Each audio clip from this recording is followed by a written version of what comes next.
No, I just wondered really, is anybody going to come to the Lord of the Rings again when it's been available on Blu-ray and streaming and things for about 25 years now? And it was interesting because over Christmas I was talking to a guy, 25-year-old guy, an American guy who said, "Oh, I've got my tickets booked for these screenings." And I knew that this guy was a bit of a fan and that he'd seen the Lord of the Rings films, many times. And I said to him, "Well, why are you going? Why actually buying a ticket going?" He said, "Well, I was too young to see them in the theatre when they first come out, so I've only ever seen these films on a small screen, as DVDs, Blu-rays, and so it's my first chance to actually see them on the big screen again." I thought, yeah, and so I actually understood why you're all here tonight. Well, I'm sure there's other reasons why you're here, but it actually kind of made sense to me.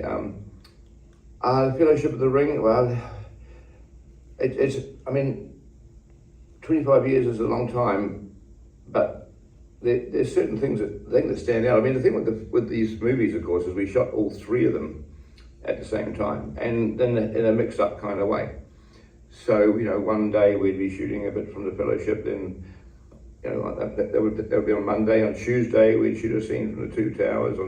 On Wednesday, back to Fellowship again. On Thursday, the Return of the King. So, we kind of, it was just one film, really, for us. And it just put the spotlight on these three movies, these three Lord of the Rings films that were being shot back to back, and it put the spotlight on, well, what happens if the first film is a flop? What happens if the Fellowship of the Ring comes out and it's a flop? They've already shot the other two, so what are they going to go straight onto TV? Is there a plan? And certainly, there was no plan was ever discussed with us, but the media was talking about this, and it began to sort of have lots of stories about the fact that these three Tolkien films that were being shot down in New Zealand are probably going to fail, because fantasy was not a particularly successful genre in cinema at the time, and so it was sort of regarded as being a folly, and the New Line would probably be destroyed. It might be an excuse for Warners to get rid of New Line because they've lost all this money on these Tolkien movies. And there was just this relentless sort of press started to happen while we were filming, and looking back on it now, my memory of that time is all this. It was almost like we were shooting a movie in a kind of a headwind of kind of all this expectation. And it got to the point that people would, you couldn't help but feel that a lot of these journalists were wanting it to fail because it's going to be really interesting to see how they get out of the train wreck of these three Tolkien movies if they fail. That was sort of that was going to be exciting. But when you're making the films, you've got a choice. You can either read this press and sort of curl up in the corner and not come to work in the morning, or you can just say, stuff you. You think they're going to fail. We're not. We're actually going to make a great film.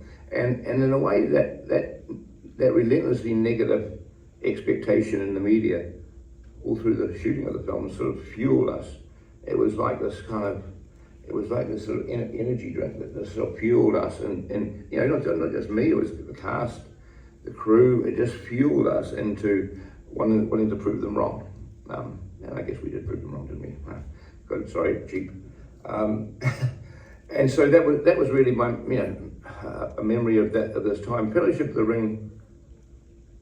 It was one of the things that I remember with Fellowship is that the film was going to come out in December 2001, and New Line contacted us early in the year, on that final year, and that year is spent doing all the editing, sound effects, and CGI and everything else. It's a very, very, very, very busy time, very intense time doing the post. And they about February they contacted us and said, could you possibly have 20-25 minutes of the Fellowship of the Ring finished by May? And it was like, what? Because you don't expect to have to finish 20 for 25 minutes. You sort of work your way through the year, and then it just all comes together at the end. And they said, yeah, we've got the Cannes Film Festival, is in May, and we want to screen like 25 minutes of the film to get some early interest. And I think that was actually New Line themselves being a bit worried about the negative press, and so they thought that they had a good film, and they wanted to shift the media. So that was actually, it was a shock, but we thought, okay, right, yeah, we'll do it. Howard Shaw came down to New Zealand and recorded a score, because the idea was, if we're going to do 25 minutes, let's not just do it in a temp way, let's just make it a solid, finished piece of film that will stay in the movie. And so we chose the Mines of Moria sequence, which you'll see in this film halfway through. Because it's a nice contained piece. They go into the mines, stuff happens, and they leave. And so so the Mines of Moria sequence, in a way, is always sort of in my mind as somewhat of my favourite scene in Fellowship, because it was made, it was finished off under very weird circumstances to get this really for the Cannes Film Festival, and but it was good. It did actually change the narrative. After Cannes screening in May, the story started to talk about how these films might actually succeed, and they might be good films. That sort of it shifted the whole thing. So it was a very clever, smart move that New Line did. The Mines of Moria scene too. The other thing I remember is we're shooting Balin's tomb when the cave troll is about to attack. And on that particular day, it was on a Monday, and we all show up to shoot that scene. And Vigo had been out with the Hobbits during the weekend, and he'd been surfing, and he had sustained a injury surfing, like the sort of board is flipped in the air and whacked him in the face. So he comes in, and he's got his eye is bulged out, black eye shut, like a boxer, like swollen. And he says, I'm sorry, Peter, I'm sorry. And I said, oh God. So you'll see that all I could do is to shoot him from the side. I couldn't shoot. I had him.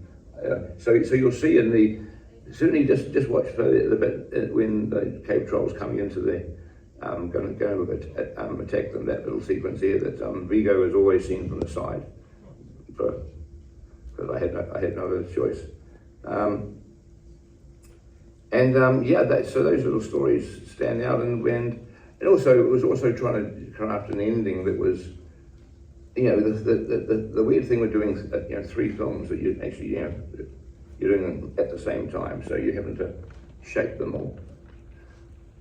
Is you want the ending to be satisfying, you want it to be a positive, ending to your story of that particular film, but you want to make it feel like there's more to come.